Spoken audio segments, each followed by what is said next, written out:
Again, welcome everyone so thank you for being interested in the topic. Um, let's see. I'm going to say a few words about why the topic, and I I assume other people are who signed up or have similar reasons, but feel free to speak up and say if you have a different reason for being interested in this topic. Uh, to me, the obvious thing is, as we all know, what's happening in the U.S. now with extremely wealthy people. Put a name on him, Elon Musk. The uh, sheer amount of material or financial firepower he has allows him to literally. It probably isn't too going too far to say to buy and sell an entire country. Just to review of how much money. And this is not going to be primarily about him in particular. He's just an example, but an extreme example of what the topic is about. According to I think Forbes or something, they're predicting within the next 2 years he's going to be the world's first trillionaire with a TR, 1,000 times richer than a billionaire, and that's at the rate of that his wealth is increasing. I think as of last December, 2 months ago, there was a calculation that his wealth was increasing at the rate of $2.3 million per hour, 24 hours a day, 7 days a week. And at that scale, it's not that your wealth is increasing, but it's acceleratingly. You become richer faster the richer you are. It's not just that you're getting richer, or the rich are getting richer. The rich are getting faster and faster richer. There's an acceleration involved in all this, he's twice as rich as the next two people closest to him would be Jeff Bezos and Mark Zuckerberg. Right now, I believe they're around four. I mean, Musk is around 400, just under $500 billion in terms of wealth, and the other two are around 200 and something each. So combined, he's richer than both his second and third richest people, the two people behind him. Anyway, and there's so what I've noticed, and perhaps others have too, is that it's no government is no longer really about it's not about the rich versus the poor. The poor don't even count.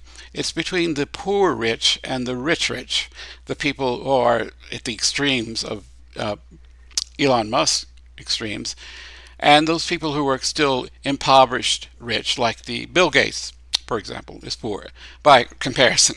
Those are the people that count. What their political beliefs or their values are what's dominating the governments, not just in the U.S. but actually worldwide. But I think it's more extreme in the U.S. than elsewhere, at least yet so far. But there seems to be nothing stopping this from just getting worse and worse, and acceleratingly so. It's not just gradually getting worse; it's speeding up. And what does this mean? This is a philosophy group, and so it's really about fundamental questions about political philosophy or moral. And eventually, if you keep asking about political philosophy, you're going to come up against some moral questions about what are the consequences for all of us if this just keeps going on. And so that's going to be the overall theme of the topic.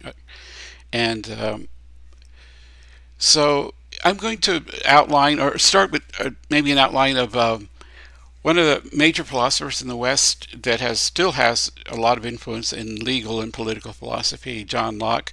Wrote in the late 17th century, the second treatise of government, and in it he offers, I think, a justification for owning things, for anybody owning anything, because it seems that there needs to be a moral justification for why it's okay for an individual or a group of individuals, for that matter, to own something and say this is theirs exclusively, as opposed to, in the beginning, in theory, supposedly in the state of nature, we everything is there.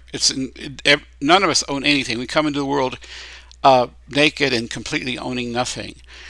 In the beginning, well, the way John Locke conceptualized it, that in the beginning property arose when, say, a farmer first uh, claimed a patch of land and decided they were going to work it to produce food, to put labor and effort into it. And it didn't belong to them. And nothing in the beginning, nothing belonged to anybody. But they claimed it, and they mixed their effort and labor with it. And that, he thought, is the fundamental moral reason why private property, to the extent it is justified. That we mix our effort and labor into something, and that makes it ours. When I talk about bodily fluids here, I'm using that kind of partly facetiously, but partly seriously, because there is. Locke was an empiricist. He didn't believe, well, he didn't think you were going to find justifications for this in some biblical source, although he was a believer. He thought his philosophy was about what was real, what is accessible to human beings, is what we can see, touch, taste, and feel, what we can experience, or empiricism is what he was. And a concrete reduction of what effort and labor is in the beginning would have been something like sweat. The fact that the farmer mixed his sweat tilling that raw earth. And that's what, mixing his sweat literally with the earth, is what made that particular patch of earth that he was working his. That's what gave him a moral right to say, this is mine, and not someone else's, because I put something, my literally important bodily fluid mixed with it, and that's what made it mine. And if someone came along and tried to take it away from him, that might involve shedding more body fluids, like blood, if you had to fight to defend what was yours. And then more bodily fluids if you lost it, your tears, whatever. But expenditure, the words effort and labor are abstract notions, whereas bodily fluids are very real and concrete. And he, as an empiricist, he felt what was real and concrete, what we could all perceive and understand, is the basis for these abstract notions like effort and labor.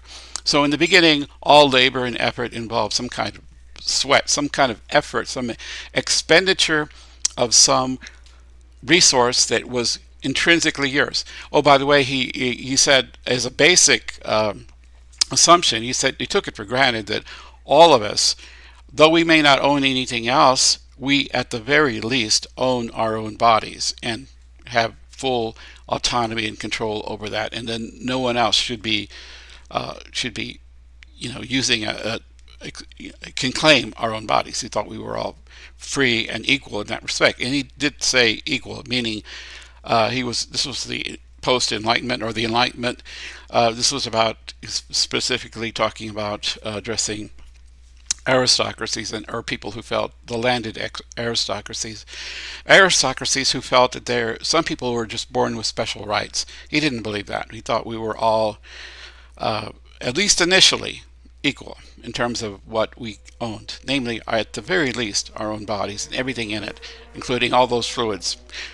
And this idea of bodily fluids, I jokingly put that clip from Dr. Strangelove, because there's a famous discussion between Peter Sellers and, I think, Chris Hayden, I forget the other actor, about that, which is kind of funny. And we're going to be discussing that film, by the way, in a few months. But Sterling Hayden, right? Yeah. But yeah. So, okay. What's important about bodily fluids is this, in terms from a conceptual or philosophical point of view, is they're finite. All of us, there's only so many fluids in our body, and the estimate is something like 42 gallons of fluid on average in a person's body, or 42 liters, 11 gallons. roughly. I'm sure that varies quite a bit, but that's what they tell us. So that's the limit of the amount of fluids that we could possibly expend in order to make something else ours. Whether that other thing is a object, a food, a possession, a physical possession, or it could even be a person. It You can extend this metaphor to mothers. They're post pre prenatally, they're sharing their blood with their fetus. Postnatally, it'll be lactation.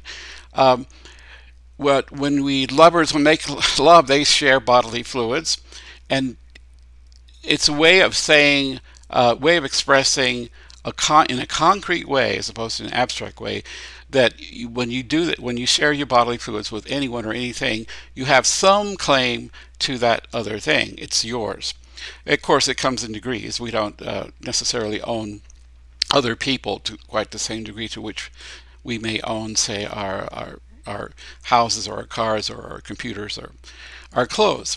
But the idea is finiteness. There is only so much that we could possibly that we absolutely own, namely our bodily fluids, that we could expend and that we could use to trade to gain something else. And this idea is kind of sort of does conceptually justify possession, but of course there comes a point in which it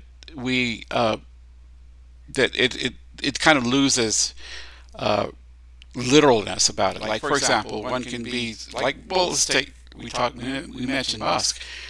Most people are earning money. Those who have investments, not doing anything. They're earning money while they're sleeping. You're not expending any effort to it. So we've long since broken away from the literal physical conception of having to exchange bodily fluids in order to own something.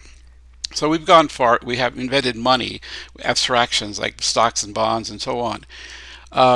But ultimately, the moral justification for an individual or a group of individuals taking something out of the public domain and saying, this is mine, is that they did something to merit it, they gave something in return for it. And that's what legitimizes that. Okay, but what's wrong with just dumping the material criteria and saying that who cares about whether you have to sweat for all that you're earning?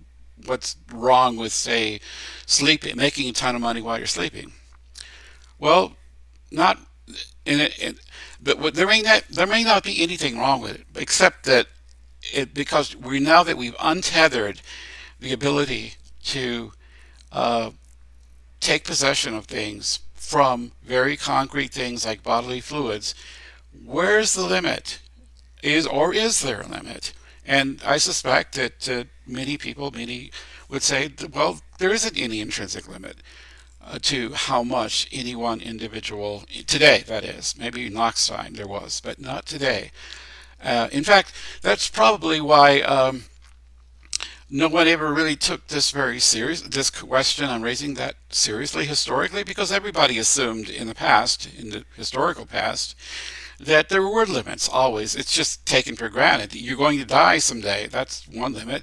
Or there's going to be other people competing for your resources who may eventually succeed in taking them away from you. So there's the idea that there would be no upper limit to the amount of wealth any individual could accumulate seemed just bizarre and unrealistic. It doesn't seem that's totally unrealistic anymore. But still, that doesn't really say what's wrong with accumulating mass amounts of wealth by itself. But combined with but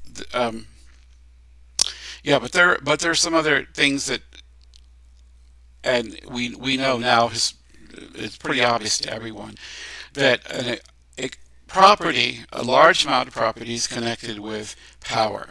The power in human societies, the power to make other people do what you want them to do, because you have the material power to make it happen. As long as the property is finite, or at least we can reasonable, I guess you could say, the power associated with that property would be reasonable. And there's nothing yet wrong with this until that property, which turns into power, becomes so extreme that it cannot be limited by anything. And now it becomes morally problematic, because now you can not just you can literally make entire nations do what you want them to do. And so this is no longer, this is quite a far distance from what Locke had in mind. In fact, and Locke actually had some, well, I'll get into some details on Locke, some conditions he placed on what he thought would make unlimited acquisition of property illegitimate. I'll get to those in a moment. Well, actually, I might as well do it right now, and then we can talk about it. I want to interrupt myself in a little bit to open it up for people to ask questions and discuss what I've said so far. But here's what Locke himself said, or his own. He didn't actually talk about bodily fluids. That's me. But here's what he did say. One of his assumptions was that each of us has a right to exist. He just an equal right to exist. And it's the same for all of us. No one is born with more right to this than anyone else. These are my words, by the way. His exact words are in the appendix to the write-up if you want to read what he said. And he assumed that in the beginning, in a state of nature, all resources are held in common. No one has an exclusive right to anything. But since everybody has a right to what they need to preserve their existence, then we do have a right to take from that common pool of resources to help preserve our existence. So a thing becomes the exclusive private property of someone when this person mixes their effort, labor, or, as I say, bodily fluid, whatever you want to call it, something that's primordially theirs, with the previously unowned thing, as when they pick an apple from a tree in order to eat it. The ownership begins, according to Locke, he used the example of an apple. Your ownership of that apple begins the moment you pick it, because this picking involves effort, maybe a minimal amount of effort, but effort. Assuming, of course, the apple has not already been appropriated through some expenditure of effort by someone else. For example, a farmer who had already planted and tended the tree that produced the apple. So, assuming that wasn't the case, then that apple is yours because you picked it, and you're picking it. The effort you put into picking it is what makes it yours. Now, he said there's a couple limits on theirs. One limit, according to Locke, to what you can claim to be as your own is that there be enough, this is his words, enough and as good left for others, having the same right as you do to exist and the same claim to what they need to maintain their existence. So as long as you're not hogging it all to yourself, you have a right to it. And you're leaving enough for others who also have an equal right to yours to do the very same thing. And another limit, he says, is that you not waste what you claim. This means you do not let it spoil or prevent or pointlessly refuse its use to others, and thus robbing them of the opportunity to avail themselves of it, because that would violate what he just said about leaving enough and is good for others. So those were the only two restrictions that Locke placed on how much property you could claim to be yours. As long as you didn't take it from somebody else, as long as you didn't, you left enough of it for others and didn't just thoroughly waste it, you have a moral right to that thing, whatever it is. But that's it. Nothing in here says anything about there being an upper limit to how much. But I think, I think that's historical, because no one had seriously thought at that time there would ever be people like Elon Musk, whose wealth was so global on such an extreme level that just didn't occur to him there would ever be such a person. But We know there are such people, and there could be more such people in the future. At least it's not sure what would stop there being more such people in the future. Not clear anyway now. Anyway, that's the. Let me stop. Pause right there. Anybody have any comments or questions or criticisms or? Yeah, Yeah. what about what about like the Emperor of Rome or Solomon? I mean, or what about Genghis Khan? I mean, there's lots of examples in history of people who took lots and lots and they didn't, I don't know if they owned it, but they controlled I mean, Elon Musk doesn't really own anything. He controls it. Yes. And these same people, these same individuals going back in history, at least to the Syrian Empire, there were these types of figures. I mean, does Locke not count those people in the same category? Or what? I'm confused. Well, he wasn't describing history. No, he was saying this is how it ought to be, not how it is.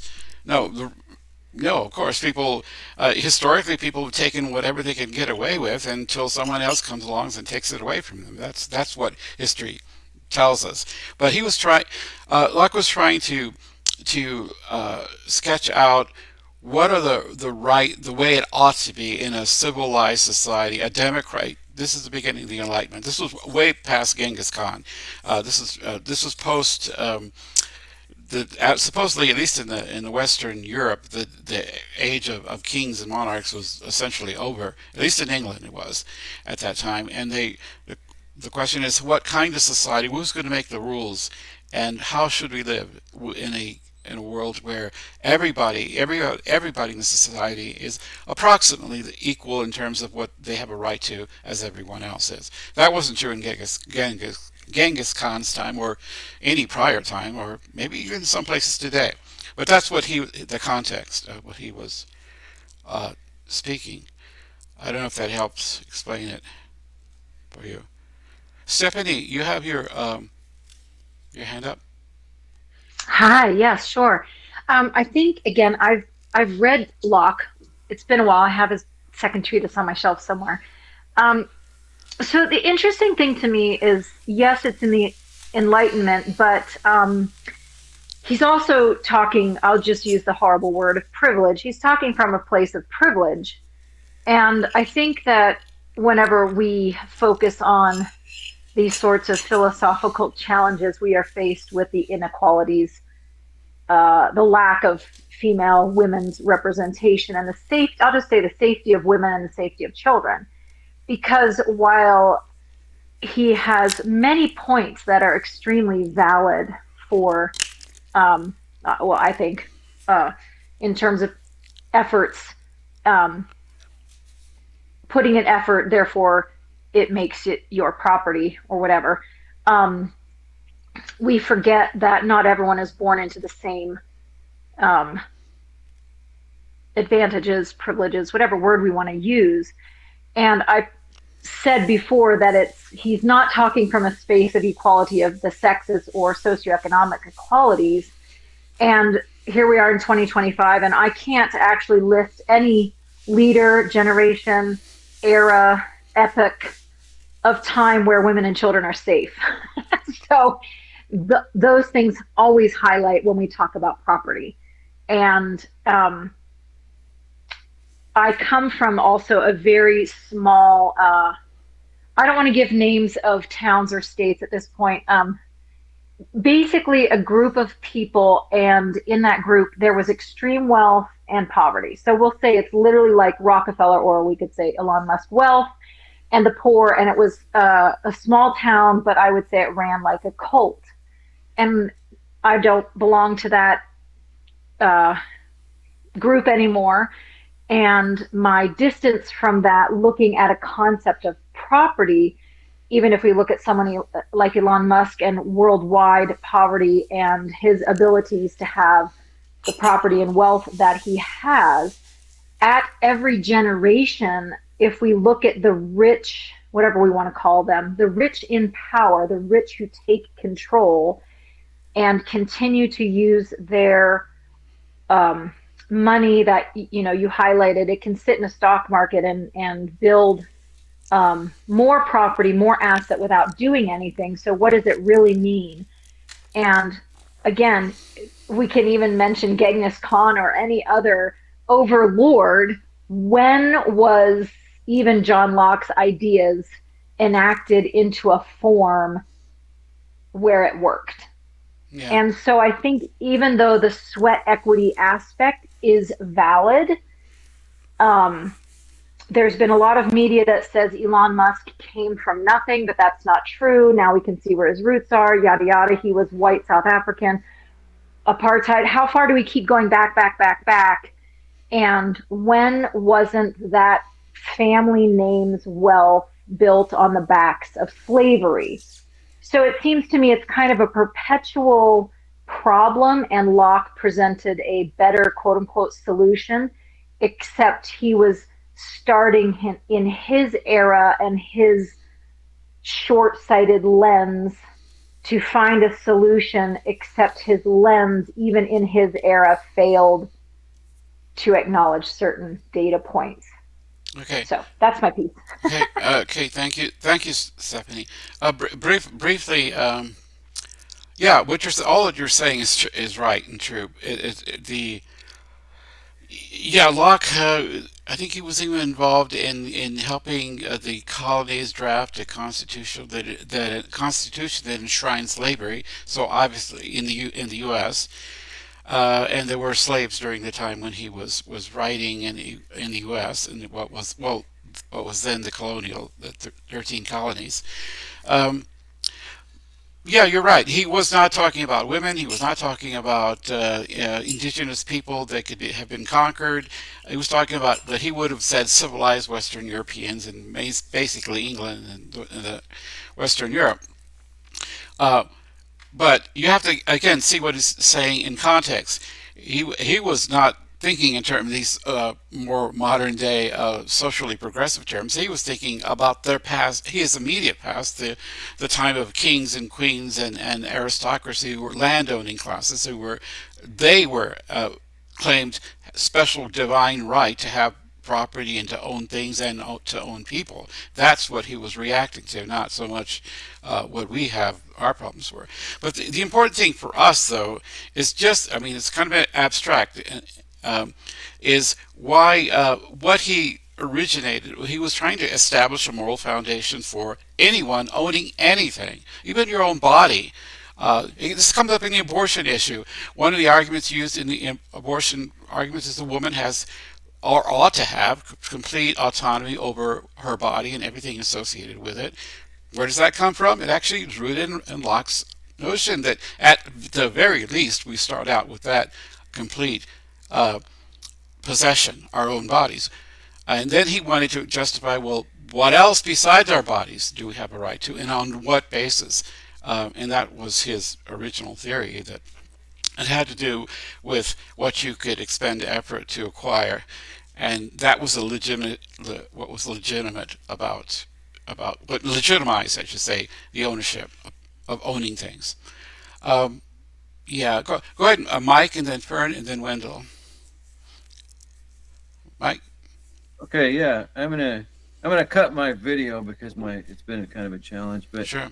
while I'm talking, but how old is that? I sorry I missed it, but how old is that bodily fluids theory, Victor? You mean Locke's theory or It, the the bodily bodily. the bodily fluid theory I made up. I made it up based on I thought you were actually. I thought there well, was it well, is okay, it's still a theory. Okay, it's only a month old then. yeah, yeah. No. Well, I guess the idea for it comes from someplace. It comes from Locke, oh, and it comes also oh, from that little clip it's from not. I mean, it sounded like something the pre-Socratics would come up with. yeah, There's strange yeah, stuff like that. But yeah, the point I wanted to make was that it seems like quantifying energies. The some kind of energy expenditure, because you might not be sweating. You might be like, oh well, Isaac Newton coming up with the uh, Newtonian physics. He probably wasn't sweating that much, I guess, unless he was climbing up a tree or something to drop something. But the so anyway, but yeah, okay, I get it. No, But yeah, I think the thing is that you might expend a lot of energy and it's just useless energy. No, it doesn't produce anything. So I mean, just expending energy or sweat or something isn't any guarantee, or it doesn't. There's no guarantee that you should really own anything necessarily. I guess I that's my well, what uh, Locke was trying to say is that, well, because usually expenditure of a bodily fluid is associated with a human effort of some sort, whether it's physical labor or fighting, in the case of shedding your blood to fight for something, or the cost of losing a fight, like tears, there's effort. Almost anything you do, not all the bodily fluids that we lose in the course of life are necessarily unpleasant ones. I mean, there's some times when people enjoy physical exercise; they get a real thrill out of sweat, working out, or making love, or any other thing. Not all bodily fluids involve pain and suffering and distress and are stressing, but many of them are. Um, but the bodily fluid thing isn't to be taken too seriously. It's trying to make very concrete what I said earlier about its finiteness. We only have so many bodily fluids, 42 liters worth, and that suggests, as what Locke was trying to suggest, that because each of us is equal and relatively finite, we don't have an infinite supply. There is an upper limit to how much we can justify, or ought to be a upper limit to how much we can justify the quantity of our possessions. I mean, how oh, much?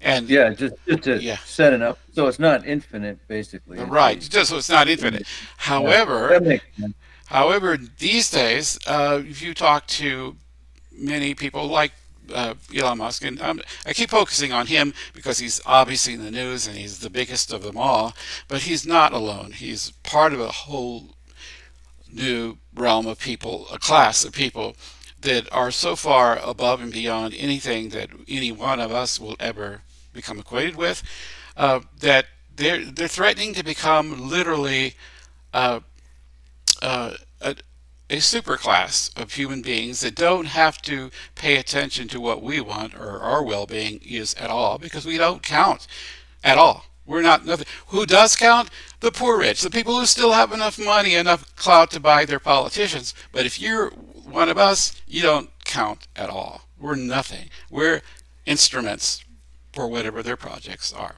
That's what the extremes of wealth differences here. And it's not even so much wealth inequality between the rich and the poor, because the poor don't count. It's between the super rich and the rich. That difference is what matters these days. That's what the suggestion is here. Anyway, Fern, you're next. And then Wendell, are you there still? Right. Can you guys hear me? Yeah. See you. Okay. So, yeah, this argument, well, quickly, one other thing which struck me that Dr. Strangelove reference may not be as far-fetched or as fortuitous as people might think, given that he was, Kubrick and, Terry Southern and those people who came up with that, movie or the ideas behind it.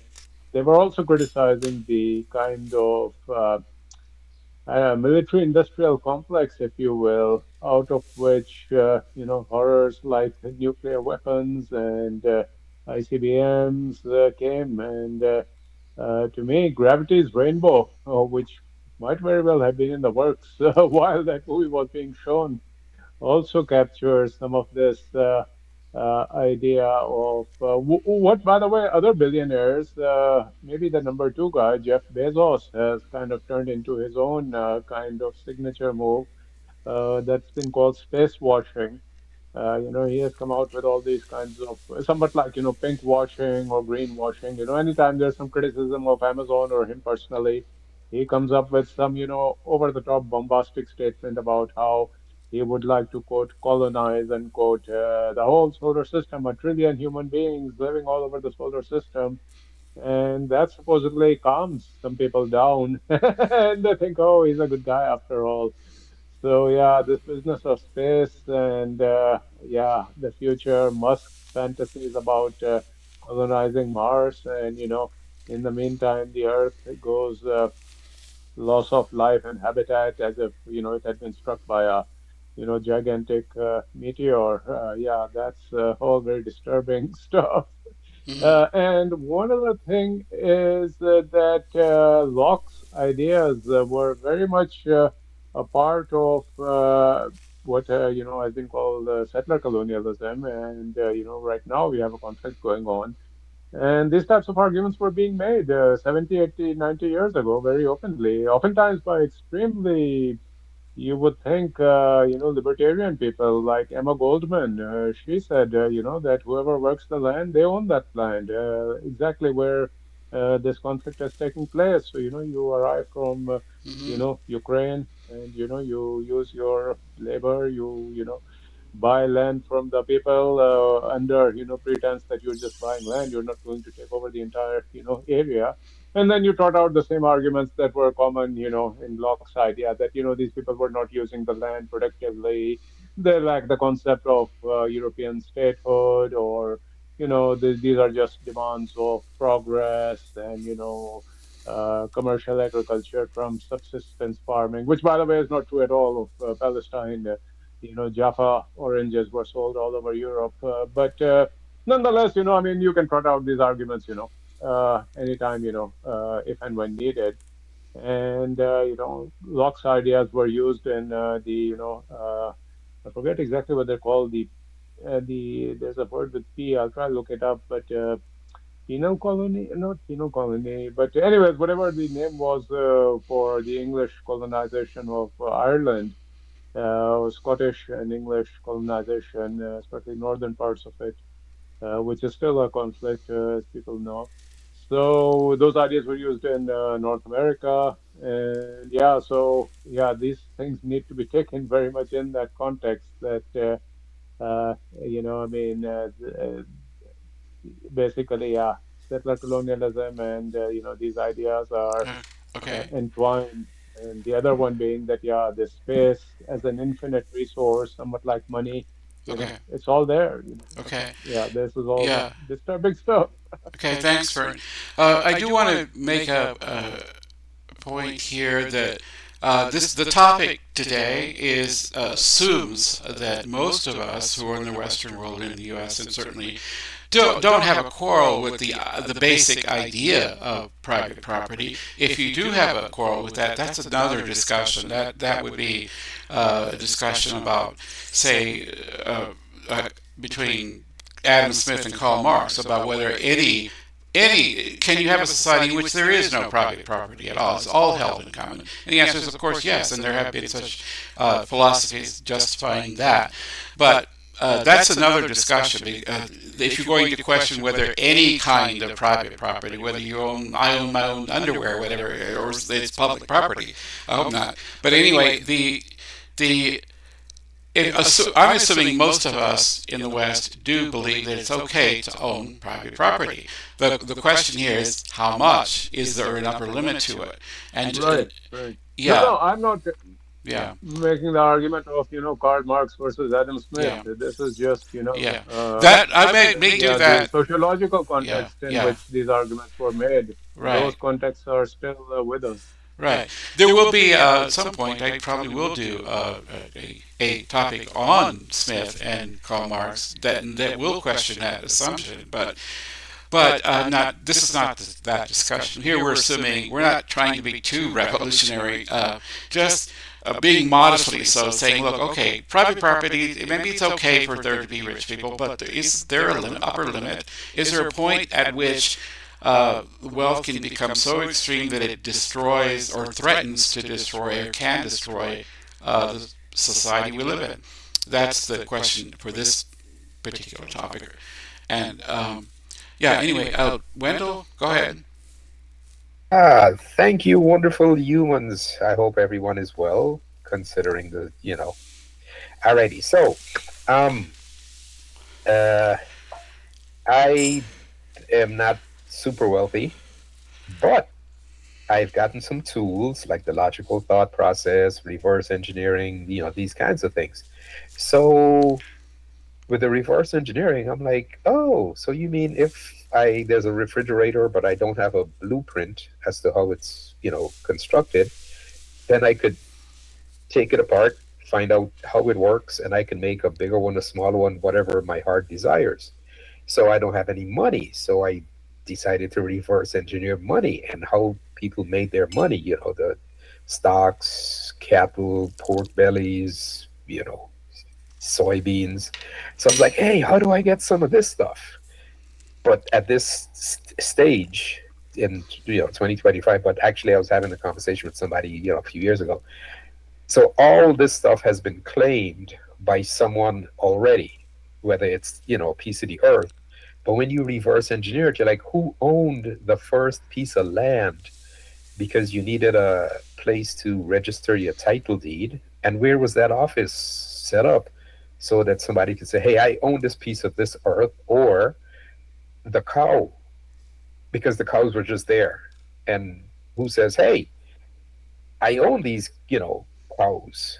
I will trade this milk for oranges, for apples. Who owned that first seed to get that whatever tree, the apple tree, the orange tree?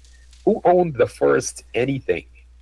Now, like I said, you could go back, back and forth in the timeline, and but we're a society, and this is, who says we got to buy and sell? Is that what that is, or is it part of what they call the doctrine of discovery, where you had like the church and the state, and there were two crooks who couldn't trust each other, so they would send out a scribe to put on the ship's manifest who gets whatever spoils.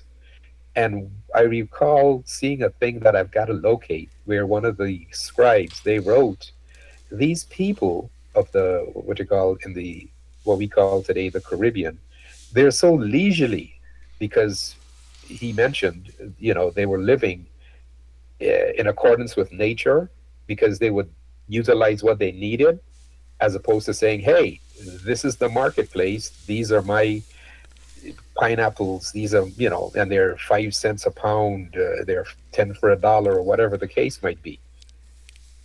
Now, people did trade stuff. They were like, yeah, I've got this stuff and that looks fascinating, it smells great, ooh, but I'll give you something, in return. Or sometimes if you didn't have any, because I think even in the writings of what is that guy, Columbus, he said, they would give you if you didn't have, they would just give you, because once again, the ownership concept. And I'm not picking on anybody and their religion. I'm not picking on, people that are still what I call colonizer identifying that you've got to own this. What if you could utilize something until you die, and then it doesn't go to your relatives, pass on somebody else, another human being. Let's say, it's a domicile, a little 2 bedroom, kitchenette. Basically what you need. You don't necessarily need the 500 room mansion with 600 gold plated toilets. I don't think that's what we need. Even the million, because a long time ago I heard, what do you need after the first million? And the argument was, once you spend a penny, you no longer have a million. So once again, you could get that 5 million, but why stop at 5 million? And this is what the argument is here. How much is too much? But once again, who owned the first anything? And there are still people on the planet who utilize what they need without that accumulation, that what is it, credit score that makes you a valid, viable human being. Because I saw a little documentary where a couple became a unified, a union, a marriage, and all the people in the village got materials from the surrounding area and built them a hut, if you will. And it wasn't like, oh, this hut is worth $200,000, and in 5 years, the value is going to go up. It was like, yay, they just need shelter. But anyway, I usually lose people with my ramblings. So if I've lost anybody, I apologize, and I will shut up now. Thank you. Thank you. All right. Thank you, Wendell. Lynn, I think you're next.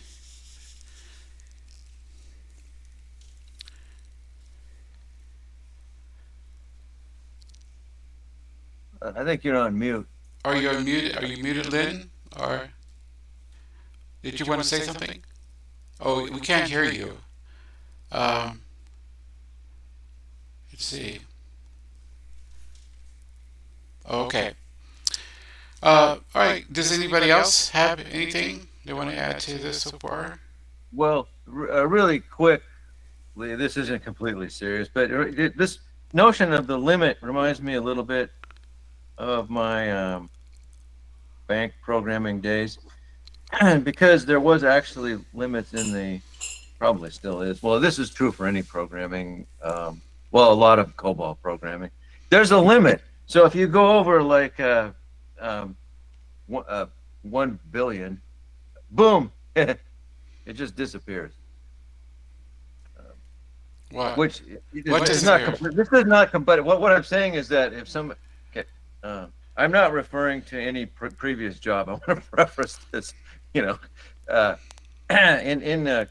in COBOL programming, which is like a 60-year-old language, if you continue too high over what you predefined your limit is, there's no it won't work. It just disappears. You'll get nothing. So I mean, this is kind of a frivolous point I'm making, but I mean, in a way it isn't, because if you defined an upper limit to how much money somebody can have, go over that limit, it simply disappears. Well, that's supported in old school programming languages if you're not careful. Oh, It's okay. already, the Okay. function, the technology is already there. Okay. But this, again, I'm just making a humorous comment, not Yeah. related to any prior job. Yeah. Well, I'm sure Musk has got computer programmers that can allow him to have more than a billion or even a trillion, I guess. Uh, okay. Any more thoughts? I was going to another and more even alarming conclusion from what I've talked about so far. But before I do that, any final comments on so far? Okay. Okay. So I hinted earlier that there could be problems if we don't have a number. Now, exactly what, how would we go about saying what the upper limit is? I mean, why would it be pick a number? Would you say, okay, Musk is already gone past that limit, let's say $100 million. Should that be the upper limit? Actually, in one of those resources, there's a great short video. It's easy to understand. If you haven't seen it, again, I recommend it. It's one by a podcaster named Anders Acevedo. He's a Swedish Swede. It's very short. It's very well done. It's I don't know, 20 minutes or so. It's why billionaires should be illegal. What he does is he explores the idea of what if we were going to place an upper limit on how much wealth any one person could have. How would we decide that? What is the right number? And he actually points to some research that has been done across many countries about just asking people on the street what they think the upper limit should be, that how much money should one person be allowed to have or own or earn. And almost overwhelmingly, most people thought first of all, that there was a limit, and interestingly, sometimes depended upon which country you're in. Some countries have a very modest. I think, if I'm remembering, this is off the top of my head, but he does mention Netherlands, and in the Netherlands, I think he said that the average person said that $1 billion is enough money for any one person, and no one should be allowed to have more than $1 billion. In the United States, there was like $10 billion, 10 times that amount. And in different countries, it was different amounts.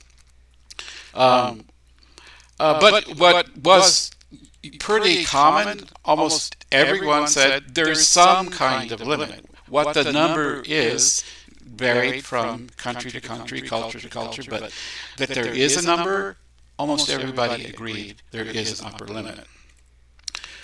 So there is a widespread conviction that there is such a thing as enough being enough, but what that amount is unclear.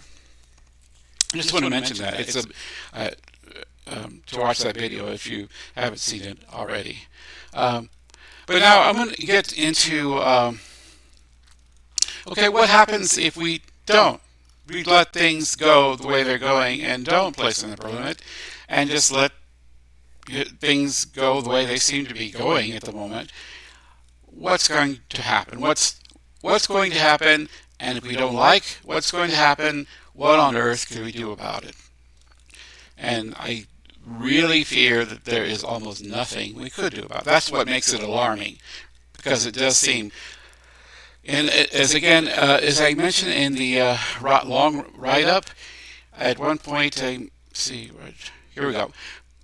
I talked from fluid to property to power, from something very concrete like our sweat to property like our house, our car, our clothes, to power. Power is what? What kind of power matters here? We're talking about the power over other people, over the world. This is the social world that you're in, or for that matter, the world period, whether it's social or environmental, that you have over what's your environment. If that power is augmented to the point where, to an extreme level, a lot of things are at stake, and this is where things get, I think, dangerous. Why? Because if you have the power to buy and sell governments or entire nations, even extremely wealthy nations, if you have that kind of power, if you have the power to decide who the judges are, who the legislators are, who even gets the chance to become a lawmaker, if nothing happens without your ability to influence it in whatever direction you feel is you wish, and you're that powerful person, where does this go? In here I make a reference to an old to an idea that goes way before Locke, to 2,500 years ago, to Plato's Republic, which, by the way, is going to be a topic all by itself in a few months, because what Plato was already talking about Elon Musk 2,500 years ago is what I'm going to be claiming, and he already had that in mind. In his dialogue, The Republic, at the very beginning, there's a character named Thrasymachus, who basically the dialogue is on the question of what is justice. Like, what is it? I mean, we all think justice is a good thing, but what is it? And the dialogue begins with people getting together and discussing. Okay, somebody makes a proposal about what they think justice is. Let's talk about it. And then somebody else makes another proposal. At the end of this long dialogue, it's about 300 pages. Plato finally, after canvassing all the possible definitions that he was aware of at the time of what justice could be, tries to put together what he thinks is a coherent, sustainable, constructive understanding of what justice is that keeps together a society in some kind of harmony. Social harmony is what he was thought that governments should be all about. If they aren't doing that, they're failed governments. But at the very beginning, Thrasymachus offers a very simple definition of what justice is. He said, basically, justice is about. See, what does he say? Yeah. Okay. He says, Thrasymachus says, justice is about serving those with the power to rule and lay down the law. Period. Okay. You want justice? Then obey the laws. That's it. Plain and simple. Well, immediately people would ask, well, who makes the laws? And Thrasymachus basically says, The people, obviously, with the power to make them. Well, who are those people? Obviously, he said, the people with the resources to have that power to make them. In other words, the rich make the laws and define what justice is, and if you don't like it, then you're being unjust. To put it in a simple three-word phrase, it comes down to might makes right. That was his theory of what justice is. Plato didn't like this answer and spends the whole 300 pages trying to poke holes in it and try to show why it wouldn't work. But actually, it turns out to be very hard, much harder than you might think. We nowadays don't accept that, but I suspect it's a very real part of the world, whether we like it or not. If you were to run with that idea that if you have the power to make things, to decide what is the law, what is morally acceptable and what is not, then you have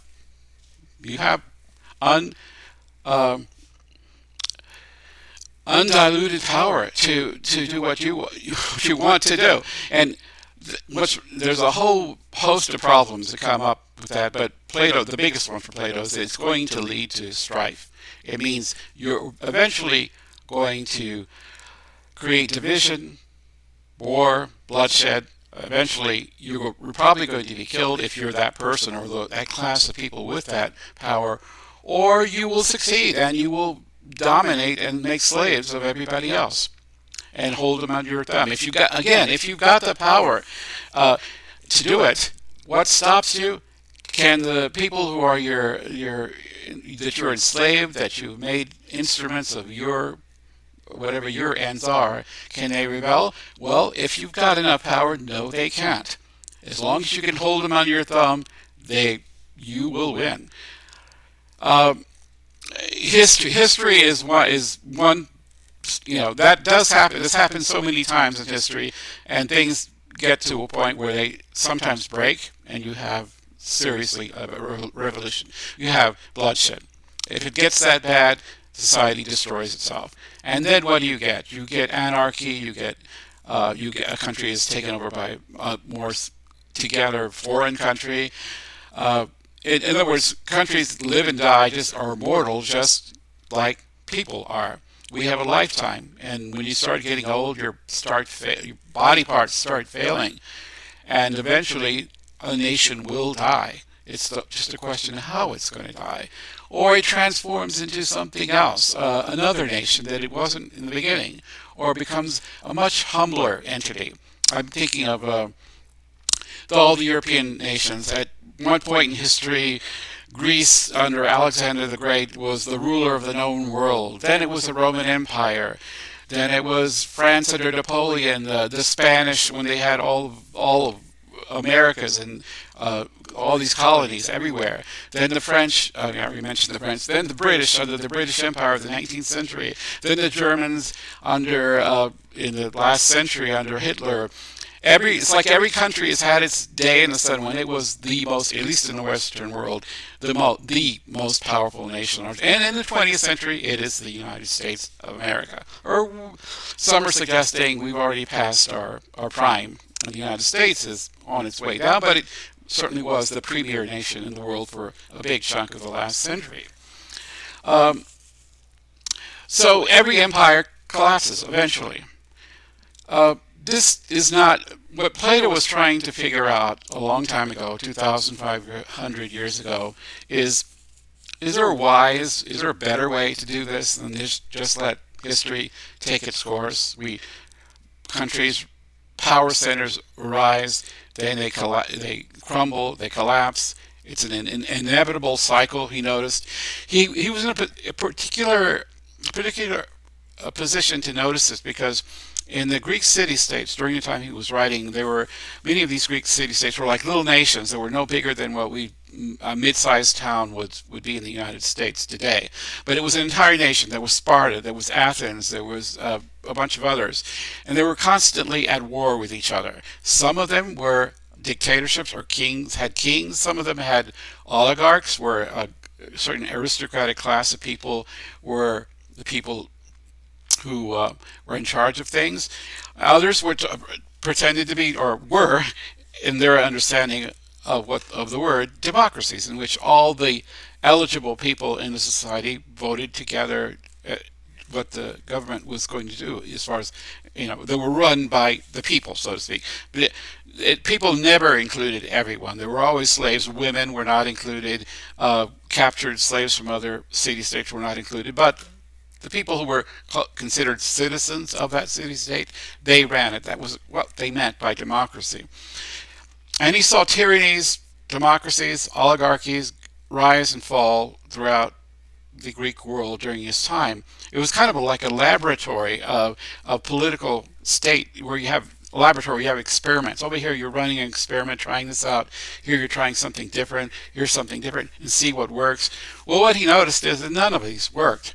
They all degraded eventually into another forms. The tyrannies, the monarchs, the supreme rulers, there are certain advantages to an autocracy.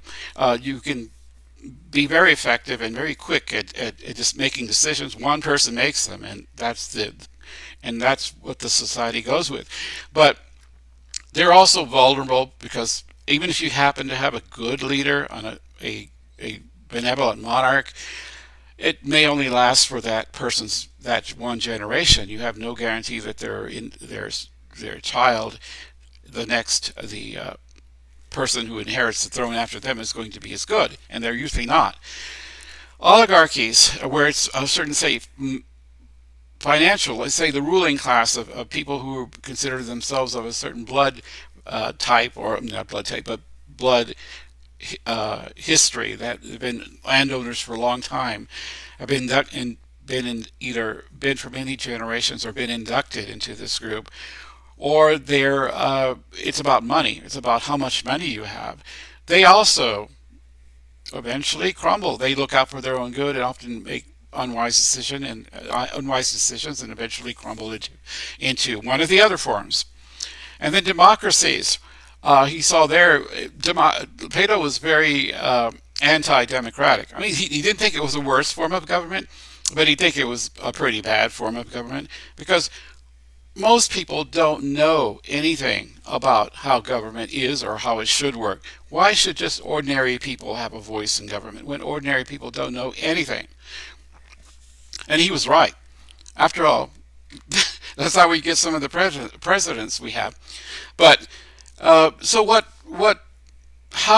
is there a form of government that has a chance that can be justified, that actually works in a sustainable way, that isn't just a temporary? All these forms of government can work for a while, but none of them seems to have much staying power. And he was looking for, is there such a thing as a government form that can show itself to be durable and survive and not oppress its people? And so that's what the whole Republic is about. And we're going to be focusing on that book in a couple of months, because it's in a way related to this topic, but it goes more deeply into what his ideal society would be like. It's not that he had the answer. It's not that Plato has any direct answers for us, because his world was quite different from ours. But some questions he asked are still very much questions we need to ask, and that's what's important about the book. But anyway, now suppose let's speculate for a minute here. Suppose you get people like Elon Musk. Not necessarily, it doesn't have to be Musk. It could be a group of people, Musk and some other billionaires, or some other billionaire 10 times richer than Musk in 10 years from now. We don't know. I just can't imagine. Some people speak of revolution. What should we do about this? Frankly, already, it seems to me we are already past the point of being able to do anything about it, short of destroying society. Someone spoke of revolution. You mean bloodshed? Should we assassinate people in office? That's where Luigi Mangione comes in. If the people, in a way, he was a symbol of someone And it doesn't matter what his specific motivations are or what drove him in particular to do this. Uh, it's the very fact that he did it, and there was a vast number of people who sympathized with him, sympathized with a murderer. And what does that mean? When things are so bad that people start sympathizing with murderers, that doesn't say much about how happy or how content a society is. I mean, it's kind of scary. That's how world wars have started before, with sometimes with just one person being assassinated at the exact right time when it triggered other people to rise up and say, "Well, it's time. It's time to do something." And what could that be? That's that's my next question. So I want to pause right here and hear some of your thoughts. I find it pretty scary, but Fern and then Wendell, you have your Fern. You still have your hand up, or you want to say something, or are you there? Okay. Well, you could. Yeah, sorry. Yeah. Do you want to say something? Uh, you know, frankly, I don't think it was the people who decided that, the world should go to world wars, because somebody got assassinated. It was, great power structures, which would mean the state, and the people who run those states who tend to be joined at the hip. And there's a great movie which might be worth checking out. I think it's called Oh, What a Lovely War. Yeah, uh, probably my favorite musical. So yeah, that explores this issue. But mm, yeah, I mean, basically, a world without any limits. That's what these people seem to be implying. And yeah, that has very disturbing implications. I'll leave it at that. Thanks. Yeah. Wendell, you're next, and then Mike. Thank you. Okay, so our empire, meaning that we are currently in, is on its way out. It doesn't need a catalyst because it's a natural thing. It's gonna fail. But us human beings, why do we keep creating empires? Are we that unintelligent that we're gonna keep doing this over and over? And we've got so many examples from the past. We also have examples of, because the nature of empire is to always consume. I just mentioned, with the doctrine of discovery, they were like, hey, we own the people, include, the land and blah, blah, blah. Whilst those people were living mostly in accordance with nature, we could go back to that. We could go back to doing what we need, which is basic food and shelter. Some would say clothing, depends on your climate. But anyway, Hmm. at least at some point, don't we say, hey, because our Buckminster Fuller mentioned, if you want to replace something, you build something better in close proximity. So now nobody has to run rampant in the streets. Nobody has to set fire to anything. Nobody has to unalive, harm in any way any other human being. We just need to go back. I have to look up on John Locke as to where we are all equally valid, viable humans, and you wake up and you get what you need, which is food and shelter. You could go pursue your artistic endeavors.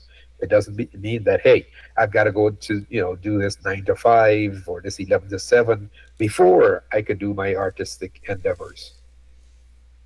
The whole system is going to change where it's not for profit. You don't have to say, hey, you just know, like raising the barn, we've got to plant some seeds. We are capable of organized agriculture because we know we need food and shelter. Currently, when you study economics, you could see starvation is what you call artificially made. People are unaliving people because they want land in the name of their imaginary god. Like, I don't know, maybe their title deed is in their heaven or something, and they're bombing humans, fighting. We are all part of it. This is kind of like, I don't know, is it an autoimmune disease? where the body attacks us. I don't know. I'm trying to make sense of it, but there are people, like I said, who are steadfastly the minions who want to maintain this empire, whether they're being paid, whether they're in fear, like, oh, they're gonna come. I've heard people talk. They took, like the socialists took my daddy's farm to redistribute instead of saying, hey, we're going to tax you out of existence. There should be enough land where you could say to people, look, you're going to build basic shelter, you're going to grow some food, you don't have to worry about being evicted, you don't have to worry about paying rent. Oh, no, no ownership. That means you live there and you don't harm anybody else. You don't have to worry somebody's going to steal your stuff. We will grow enough food, and that you don't need to have people concentrated, so you could have a pool of hungry people so that you could pay them $5 an hour, $3 an hour, suppress wages, because everybody will be like, hey, I remember those days where you never knew where your next meal was coming from, and nobody will own anything. We will all decide, yes, it's kind of like a school of fish. We need to go here, like ducks and geese. They all know where they're going. It's not that they have a leader. They just fly in V formation. Let me give you an example. So the first one will break up the wind to make it easier for the rest to fly along.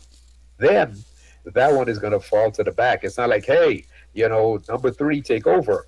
I'm in charge here. It just happens naturally, because if that leader gets shot, it's not like, what are we gonna do now? Where are we headed? That's our leader with all the plans and the no. They're part of nature. They know that's where they're going, regardless of who's the lead flyer at the moment. But anyway, do ants go, hey, I found the biggest crumb, so I deserve the swimming pool with the sauna? We're wonderful humans. We're conditioned to be good economic slaves. We're fighting each other because of all the other false concepts. And if we practice thinking logically, we could get this right. Don't be scared. Don't just say, I will not harm you, because there are threats. Okay, like, did I mention that this empire we go and we rescue gold from other countries and give them democracy? We're wonderful humans. Like I said, though, we just need a curriculum that teaches us to, think logically, so we'll decipher the truth and hopefully choose liberty and say we don't need to fashion any weapons. We don't need an economy that we have to grow, that we have to stimulate, that we have. No, there's a different way. There's a better way. And we usually call crazies, we usually call threats to national security because you're trying to destroy my empire. No, your empire is crumbling all on its own, because that's the life cycle. I shut up now. Thank you. Yeah, thank you, Pern. Yeah, Mike, and then Emma. Well, I think you're pretty much talking about the shape of the United States right now, um, and not necessarily like an abstract Plato's Republic, but it seems like there's the two main problems right now to me are, yes, democracy seems to be having a pretty hard time, and the out of control wealth. As far as what the founders put into the Constitution to try to safeguard against this situation we're up against. I mean, the Electoral College, as far as I understand it, was supposed to be a firewall. So if you had some idiot, and I say idiot in kind of an objective fashion, like Trump, because I just think he's an idiot. If you had some idiot that the people were fooled into electing, the Electoral College was supposed to stop that. Well, it doesn't work. So I mean, if somehow that they meant this to work and it didn't work, so they had built in a safeguard that didn't work. Gerrymandering is not completely out of control, but it's a huge problem. So as most people know, and then there's voter suppression that's getting significantly worse. Trump issued an executive order that required passports and birth certificates, which would, if this was implemented, would disenfranchise most black people and a lot of white. Well, just it would disenfranchise a lot of people. There's also a bill coming up in the legislature that does the same thing. It's Orwellian. Is titled "Save the Vote." So basically, what I'm saying is that our democracy is under attack. It Okay. should work Yeah. if the electoral and voter suppression. Okay, I'll wind this up. And the other worry being the billionaires and yes, this bodily fluid. The limitation that machines will start to do a lot of work. So in that sense, it's not a person actually doing bodily fluid expenditure. It's more like the machine. So basically, to wind up my point, these are two pretty formidable problems, and it's not a static problem either because with machines on the advent, it will change the equation. Thank you. Yeah, thanks, Mike. Yeah. Okay, Emma and then Ariel. Emma, go ahead. Thanks. So what I wanted to say was that maybe Aristotle didn't like democracy, but his descendants really like it a lot. And regardless of what Aristotle thought, democracies are actually the most stable form of government that history has produced. Democracies tend not to go to war with each other. They tend to have the highest levels of economic prosperity. Uh, Poll after poll shows that people who live in democratic societies have the most positive feelings about their governments and about their status. So it also so democracies work pretty well. I would actually argue that the democracy that we live in is actually working exactly as it's intended. I mean, it's intended to represent the will of the people, and the people. A majority showed what they wanted in this last election, and regardless of whether we agree with it or not, uh, they did show overwhelmingly what they want in all three branches of government. And now they're taking action that reflects their democratic will. Now we're going to get mad about that, some of us, and eventually we'll elect somebody who does something different, and then they'll be mad for a while, and we'll be happy because we're getting what we want, and then they'll do the same thing we just did, and it goes back and forth that way, and that's actually a lot better than going to war with your own country or with other countries, and I think in the end it actually produces positive results. I mean, we can see our democracy produced an end to slavery. It produced property rights for women, the right for women to vote. Um, it extended the franchise of democracy far past what Locke envisioned. And so, I would just say democracies are pretty good. So that's all I have to say. Thanks. Okay, Emma. I will probably say something about what you have said in a moment, but I want to let Ariel speak first. Go ahead, Ariel. Are you there? Okay. I just wanted to comment on a few things. If we are to limit wealth, um, what's to stop the government or anyone else from limiting us in other areas? Having children, uh, how many jobs we can have, our relationships. For all you pansexuals out there, that might be a problem. It's not for me. So I'm just saying, what kind of Pandora's box are we opening here when we say that we want to limit wealth to a number, either in monetary terms or how much property, real estate, whatever, however you want to do it. What Pandora's box are we opening? So that was the first thing. The second thing I wanted to talk about, and I think it was Mike that said something about Trump is requiring what passports or some kind of ID. And I'm sorry, I had to step out and then I had to step back in. So was he talking about voting or what was he talking about? Are you there, Mike? So, well, Is this to vote or for something else? uh, God, I can't remember.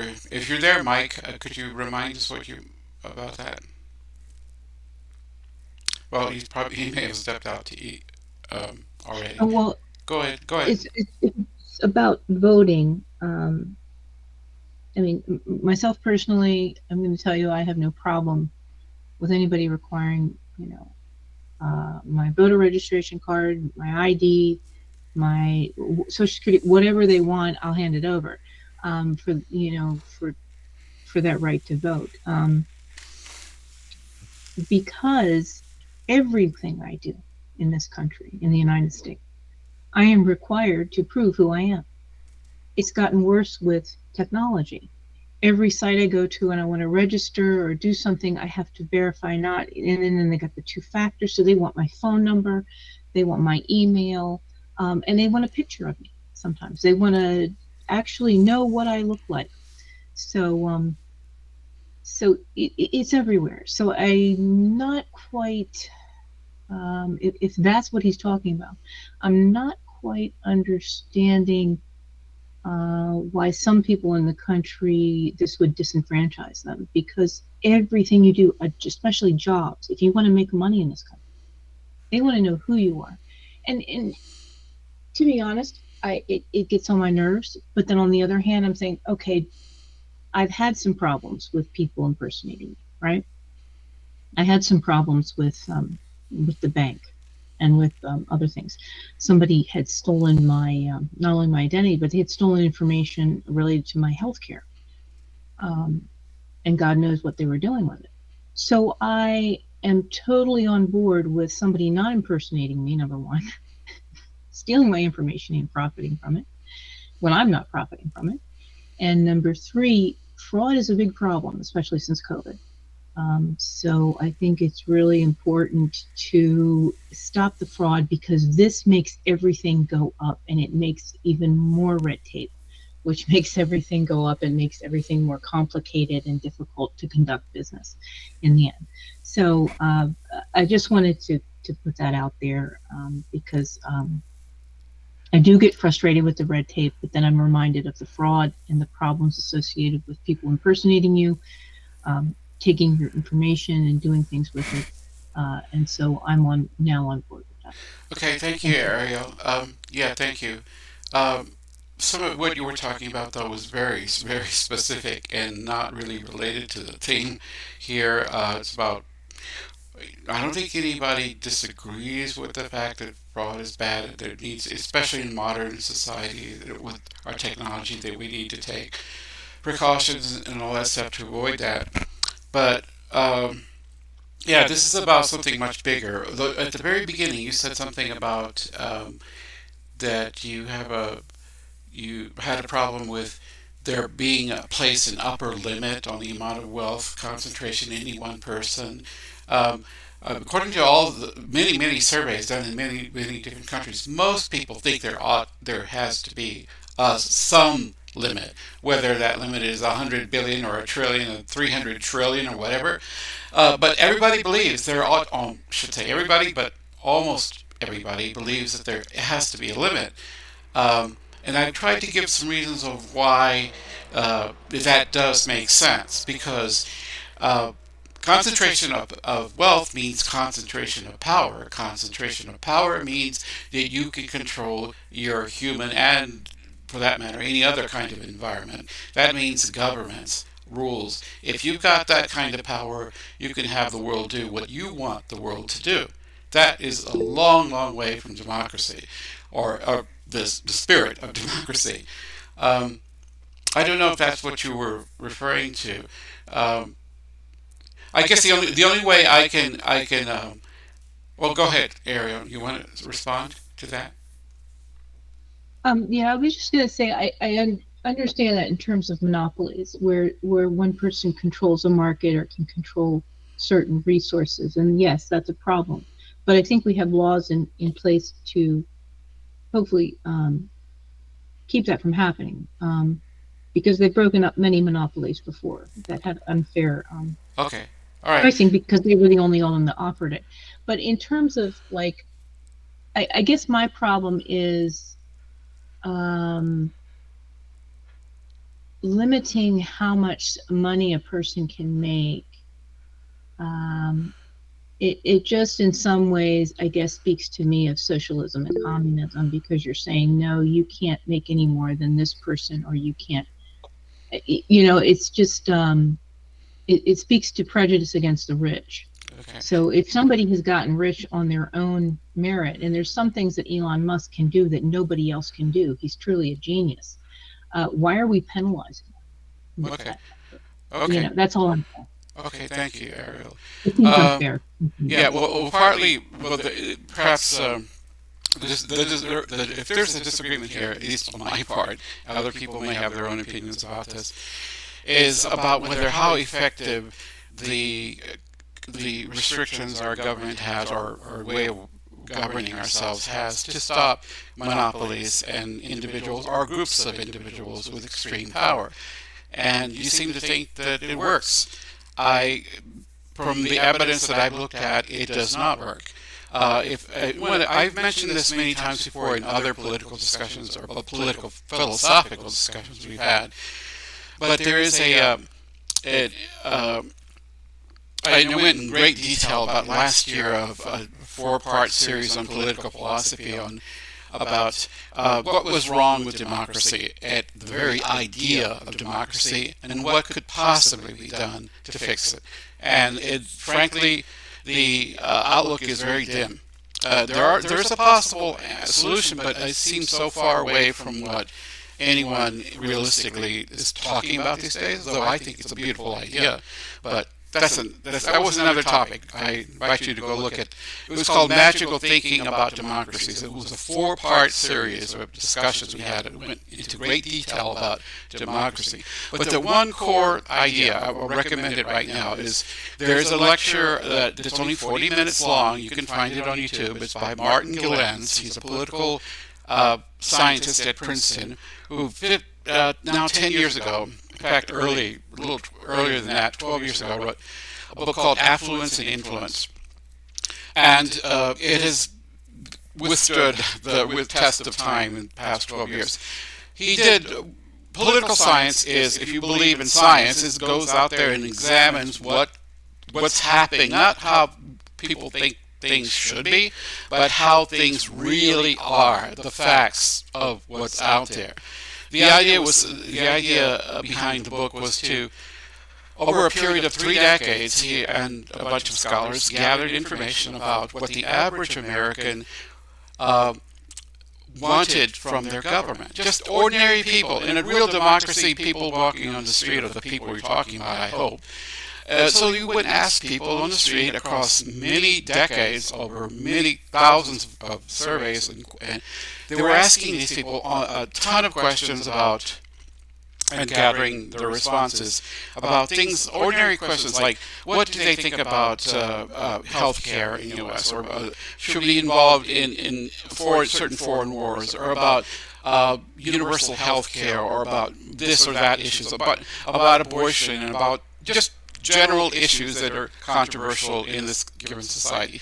They asked ordinary Americans by the thousands what they wanted from their government with regard to these issues, and tallied up the answers, and then compared them with what, over three decades, that is, what government did in the following 2 or 3 years. In a real democracy, under any possible definition that's even halfway serious, there ought to be a relationship between what the people vote for, what it is they want, and what the government does. If there is no connection between those two, then you don't have democracy. And in fact, his conclusion was that the United States of America, and this was 10 years ago, it's only worse now, is a democracy in name only. It is not scientifically verifiably a democracy, because there is no relationship between what the average person wants, what they say they want, and what government does. However, between the ordinary person, unless, there's one big unless here, unless you are in the upper 10 percentile of income. If you have, and at that time, about 12 years ago, that meant that if you had income in excess of $168,000 a year, you were in that upper 10%. It's not the 1%, the upper 10%. If you had income of over 168,000 at that time, you were in that upper 10%. If what you wanted, what people in that class wanted, is what the U.S. government, under all administrations, Democrat and Republican, doesn't matter, it's the same.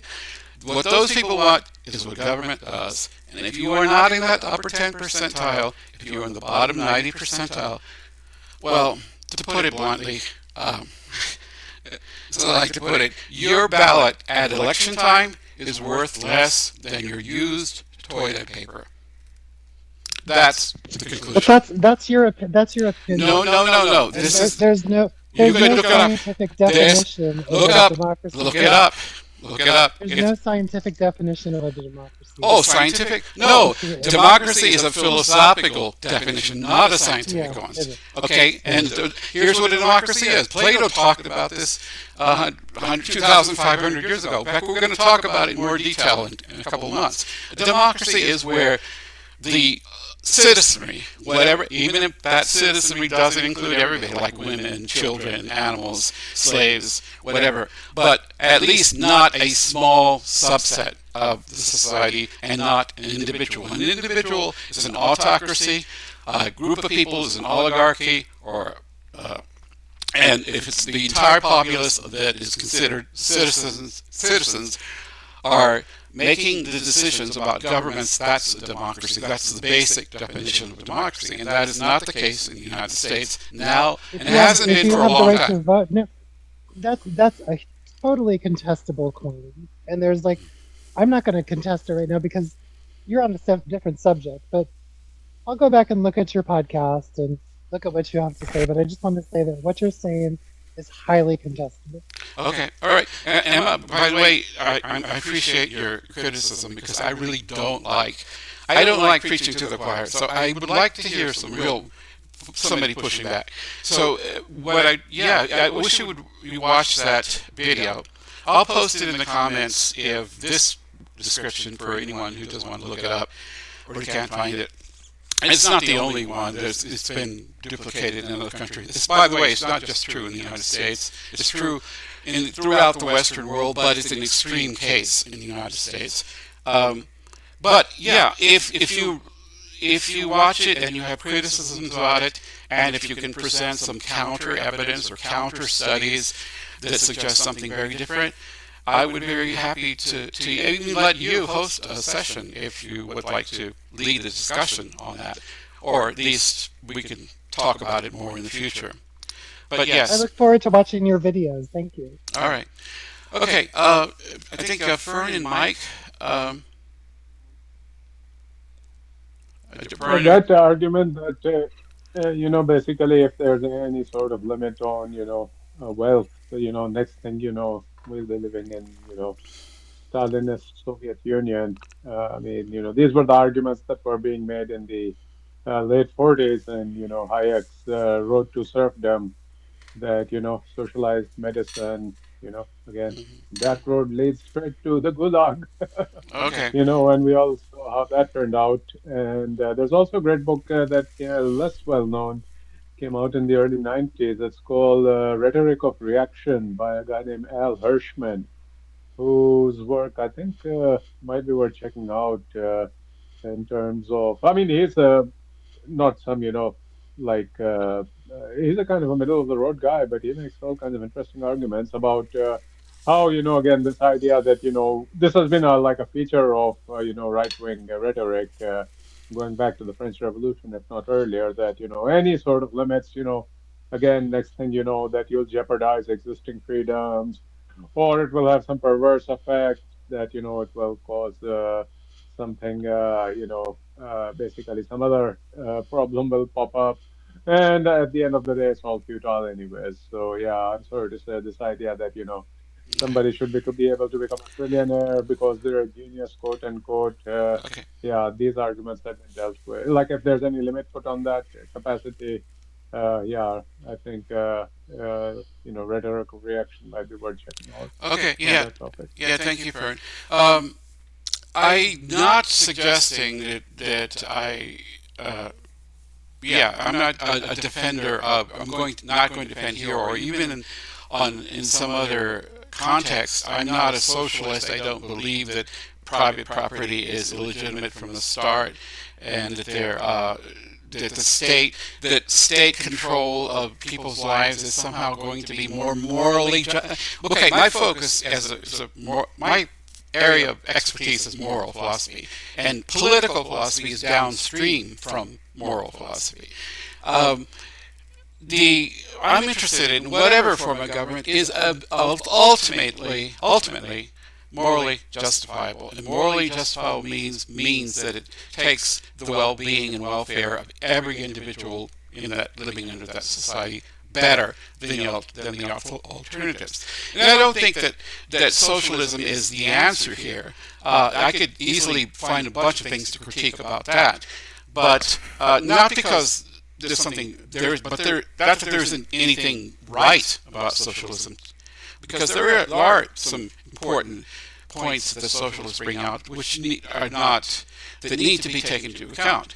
I'll Someday that'll be its own topic when I talk about the comparison between Adam Smith and the father of capitalism and Karl Marx, because in a way I'm opposed to both of them. I'm an anti-capitalist, I'm an anti-communist, both. I'm an anarchist, extreme anarchist, if you want to know my personal views. However, I don't think my views I can seriously make proposals about how society should be structured based on anarchist principles, because I don't really know that anarchism would work in the real world. In a theoretical world it would, but not this one. That's another story, another time. But anyway, enough of me. Mike, and then Wendell, and then Elena. Yeah. Okay. Well, in talking about the diminishing of the value of your vote, of anyone's vote, I mean, it's not really hard to feel that way now. I mean, look at the headlines. And does anybody here actually want to seize Canada and Greenland? Does anybody here approve of imposing these massive tariffs, which will result in a trade war? Which a trade war is kind of like a watered down shooting war. So, I mean, we didn't. Who voted? Even if you voted for Trump, you didn't vote for that specific. I mean, your vote has a very questionable connection to what's going on now. But I mean, I think the United States Constitution is justifiable in its pure form, the one they wrote down anyway, as an equitable system. Part of the problem is, and I won't dwell on this for very long, but is that Article 1 is supposed to give all legislative power to people through Congress. The president doesn't have any authority to assert laws. So basically, the guardrails are not holding up now, and I think there's the Constitution as it was written and mostly executed throughout history is pretty good. It's just that we're not using it. Thanks. Okay, thanks, Mike. Wendell, and then Elena. Thanks again. So, um, seems like though people confuse terms like democracy, empire, these kinds of things. I guess you could have an empire masquerading as a democracy. Um, but in my humble opinion, I'm not wealthy, I'm not famous, I'm not any such thing. Self governance, whereby we have a curriculum where we teach each other that we're all equally valid, viable humans. We don't have to fear each other, we don't have to harm each other. So if you should see someone, don't harm them. Now, it's not just one thing. You have, as far as human behavior, you have people who have calcified pineal glands, so they don't get as much. Is it melatonin? Melatonin that helps, with their mood regulation. You have people who are. You've heard of the? Is it a dopamine reward system where they may do something and they find it's like engaging in capitalism. You always have to show a profit. It's like engaging in the colonialism. They had, they found a thrill, a high, if you will, of subjugating, murdering, raping people, stealing their stuff. A lot of people, and you have to recognize that, hey, you need to stop that. We would appreciate it if you don't harm anybody else, because we are not living this life for money. We don't have to show a profit.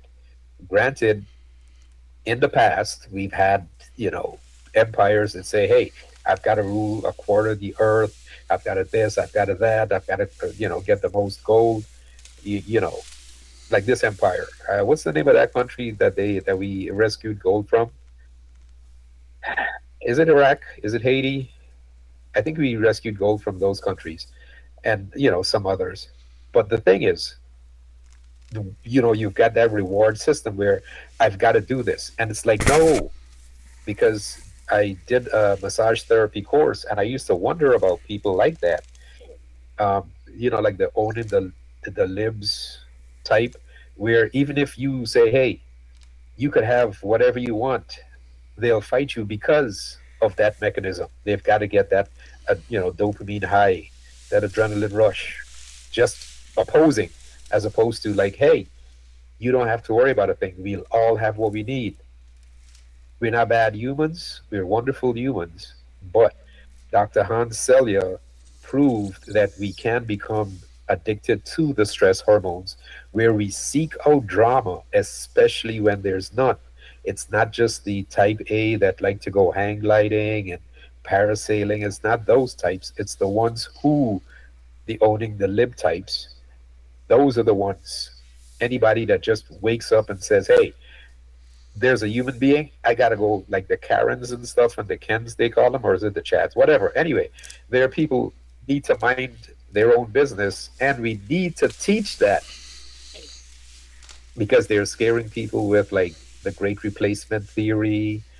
It's a whole bunch of stuff.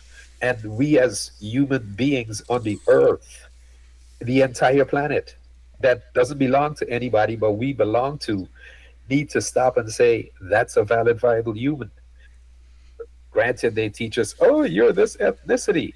And I ask them, and it might seem facetious, okay, when they cut somebody, ask a surgeon if they ever cut somebody open, and they go to their surprise, ooh, I wonder if they know they've got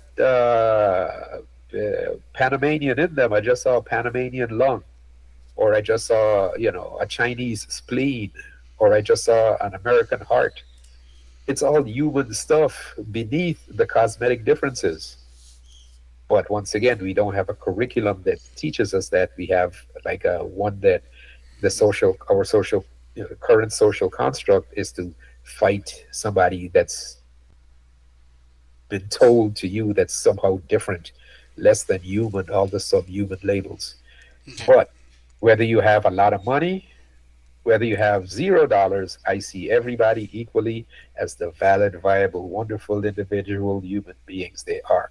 And I must say, I used to fuss and fight with people before I learned this. So I shifted my paradigm. So it's not that because it's tabula rasa, no baby is born with any knowledge. All this stuff, all these false concepts that we need money, once, like I said, we like, you mean we don't need money to be alive on the planet?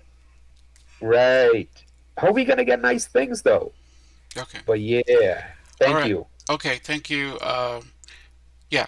Elena and then Ariel again. Go ahead, Elena. Hello, Yeah. can you hear me? Yeah. Victor, I have a question for you. So you described this research about the 10% get Yeah. what they want. Yes. Is it possible, theoretically, that this 10% would be altruistic and they would really care about the other 90%? Good question. And the answer, they do. The research, there's no, okay, 10% just, the 10% just means economic status. It doesn't say anything else about the people. Could they be more, there is a correlation between being wealthier than average and being more conscientious. Well, I don't want to say that. I want to say aware of what's going on in the world. And maybe you could say the being more educated. Let me put it this way: the more educated, wouldn't you want more educated people to be the people who are running the country versus the average, just nameless, random person on the street who may not know anything about anything or care about anything? Wouldn't you think that people in the upper 10% would be somehow, I don't want to say more moral, but at least in a better position to appreciate the difference between right and wrong, for example, and what's good for the country than, say, the average person? That's a good question, and it was asked by the people. It was considered by in the discussion around that study, and yeah, all that's true. But here's the thing: that isn't a democracy. Let's call a spade a spade. What you're describing is exactly what we're going to be talking about in the future when we get to Plato. Plato thought exactly that. He thought the people who should be running the show are the people who are trained, educated, know how it works, who are in the best position to make these important decisions. We don't. That's what he didn't like about democracy. Your average person on the street doesn't know their ass from a hole in the ground. But these people making the important decisions about society ought to be people who are privileged, at least educationally. But that isn't a democracy. Call it what it is. There's a name for it. It's called an epistocracy. That is, rule by the knowledgeable, by the philosopher kings, is what Plato called them. That's a very good question. But and I'm not abdicating that, by the way, but I'm just pointing it out. That okay, there was something interesting though about this related to this that came out in that study is. In that lecture, he does ask the question, well, what's wrong with the upper 10% running the show? Is there anything intrinsically wrong with that? Maybe not. Here's what they discovered in the process is that people in the upper 10% percentile of economic wealth tend to be more liberal on social issues about things like racism, sexism, all the social, what we normally think of as progressive points of view, than the people who are at the bottom of that scale. And the people at the bottom tend to be more religious, more fundamentalist Christians, more conservative about, I'm sorry, did I get that wrong? Yeah, they tend to be more conservative about things like gay rights or women's equality or racial equality.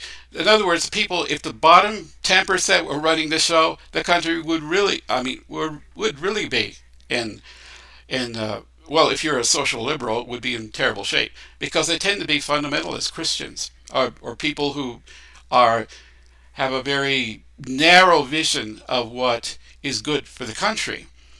So, but interestingly enough, the people at the bottom tend to be more economically liberal, and the people at the top tend to be more socially liberal, and vice versa. The people at the top tend to be more economically conservative, and the people at the bottom tend to be more economically liberal. So, whether you're liberal on economic issues or on social issues changes depending on where you are on that scale.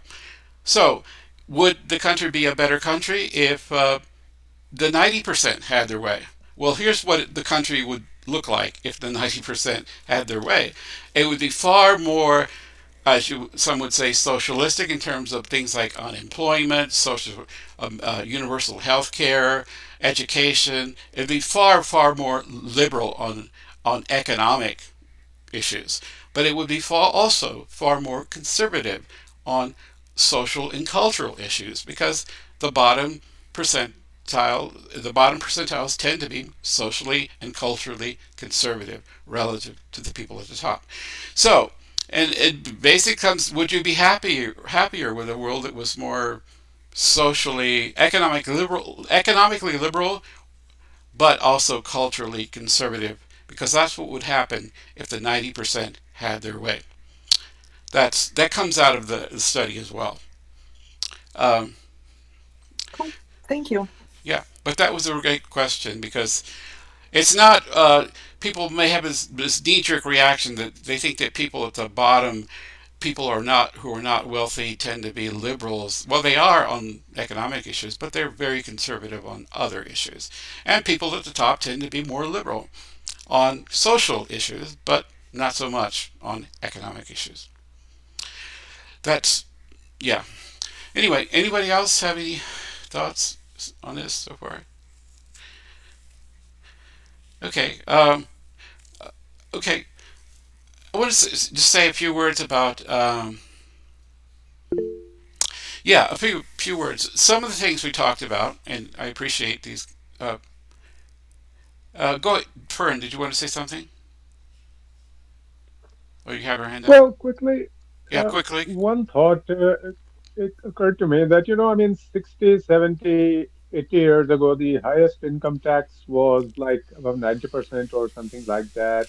And, there was far less, like, I mean, the median wage and the richest people, yeah, they were not as far apart as they are now.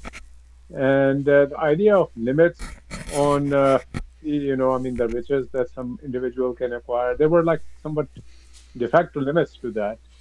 And that has changed, I mean, starting with the neoliberal, Reagan Thatcher revolution, shall we say, Friedman and others, starting in the 70s and 80s. And yeah, to me, it seems like a triumph of, rhetoric, as Al Hirschman was arguing. And yeah, how do we, combat that type of rhetoric? Because that can lead to a very problematic situation, as people are discovering when, one individual can, potentially become a trillionaire within the next 10 years. Yeah. All right. Thanks, Soren.